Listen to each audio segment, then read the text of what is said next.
नमस्कार, स्वागत है आपका न्यूज 69 में। मैं हूं आपके साथ अंकिता और बढ़ते हैं इस वक्त की बड़ी खबर की ओर। जबलपुर के गढ़ा थाना अंतर्गत शारदा चौक के पास रहने वाले सुखचैन झरिया ने पड़ोस में ही रहने वाले गंगा प्रजापति के खिलाफ मारपीट किए जाने और बेवजह परेशान करने की शिकायत गढ़ा थाने में दर्ज कराई। इसके बाद गढ़ा थाना द्वारा गंगा प्रजापति के खिलाफ कार्रवाई करते हुए प्रकरण दर्ज किया गया। इस दौरान आवेदक द्वारा अपना जाति प्रमाण पत्र प्रस्तुत करते हुए SC/ST एक्ट के तहत कार्रवाई करवाई गई। कांग्रेस जनों ने रात में थाना में धरना प्रदर्शन और नारेबाजी की। इधर गंगा प्रजापति के भाई लखन प्रजापति द्वारा जानकारी देते हुए कहा गया कि सुखचैन झरिया फोटोग्राफी का काम करते हैं, वहीं उनके भाई गंगा प्रजापति द्वारा सामने ही पान की दुकान संचालित की जाती है, जहां पर उनका भाई और कुछ दोस्त मिलकर आपस में ही बात कर रहे थे।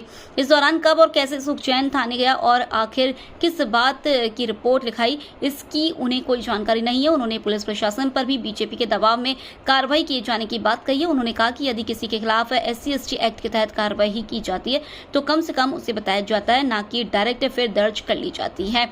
परिजनों ने मांग की कि मामले की निष्पक्ष जांच की जाए। जबलपुर से न्यूज 69 के लिए वाजिद खान की रिपोर्ट। ऐसा है कि शारदा चौक स्थित एक फोटोग्राफर की दुकान है सुखचैन की, उसके सामने एक पान का टपरा है, जहां हमारा छोटा भाई और उसके 4-6 मित्र लोग खड़े होकर पान गुटखा खा रहे थे और आपसी में अपनी बातचीत कर रहे थे, आपसी में कर रहे थे। तो जो सुखचैन है वो सोचा कि ये मेरे बारे में बात कर रहे हैं और वो थाने आया और थाने आके कंप्लेंट कर दी।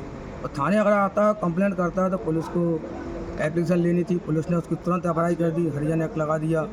मतलब पुलिस इतनी दबाव में काम कर रही है, बीजेपी के इतनी दबाव में काम कर रही है कि मतलब किसी की सुनना ही नहीं चाहती। किसी नेता ने फ़ोन कर दिया, उन्होंने तुरंत FIR कर दी। मतलब अगर हरिजन लगा रहे हैं तो उसकी जांच की जाती है, एप्लीकेशन लिया जाता है, उस लोगों से पूछा जाता है कि हरिजन एक्ट क्या होता है, लगाया जाता है। लेकिन हरिजन एक्ट हम पहली बार देख रहे हैं कि पुलिस तुरंत हरिजन एक्ट लगा रही है। किसके ऊपर लगाया है हरिजन एक्ट? छोटा भाई है हमारा गंगा प्रजापति, उसके ऊपर हरिजन एक्ट लगा रही पुलिस। भैया घंटों से आप बैठे हैं, धरना प्रदर्शन कर रहे हैं, नारेबाजी कर रहे हैं, क्या हुआ अभी तक?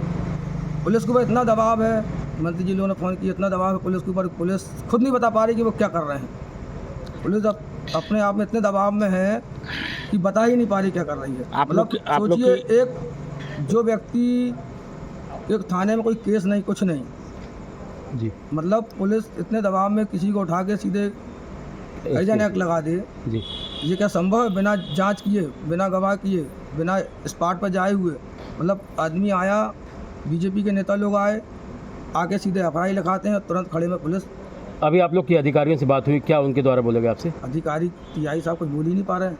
TI साहब दबाव इतना है, क्या बोलेंगे TI? आप लोग क्या चाह रहे हैं? भाई हम चाह रहे हैं कि जांच हो, निष्पक्ष जांच हो। जो दोषी हैं वो दोषी पाए जाएं तो आप बिल्कुल हरिजन क्या मृत्युदंड दे दो। नाम बताइए आपको? लखन प्रजापति। ठीक, क्या मामला? कुछ कांग्रेस से आए थे, धरना प्रदर्शन कर रहे थे। ये दरअसल सुखचैन झरिया जो है, ये शारदा चौक के रहने वाले हैं। इनके द्वारा थाना उपस्थित आकर एक रिपोर्ट लीक कराई गई थी कि शारदा चौक के रहने वाले गंगा प्रजापति के द्वारा इनको गाली गलौज करके और इनको जो है जान से मारने की धमकी दी गई। उस पर जो है गढ़ा पुलिस में उसके भारतीय न्याय संहिता के अंतर्गत अपराध पंजीबद्ध करके विवेचना किया है। उनका कहना था कि तत्काल SC/ST की कार्रवाई की गई है, इसमें क्या बुरा है? चूँकि उस व्यक्ति की जो है वो उसके द्वारा जाति प्रमाण पत्र प्रस्तुत किया गया है और आवेदक अनावेदक एक ही एरिया के रहने वाले हैं, इसलिए इसमें SC/ST एक्ट की धारा के अंतर्गत अपराध पंजीबद्ध। उनके द्वारा भी कोई FIR दर्ज की गई? उनके द्वारा किसी प्रकार का अभी कोई आवेदन प्रस्तुत नहीं किया गया है। कोई आवेदन अगर प्रस्तुत किया जाता है तो उस पर फिर वैधानिक कार्रवाई की जाएगी। इस खबर पर आपकी क्या है राय, हमें कमेंट सेक्शन में जरूर बताएं। तब तक के लिए धन्यवाद।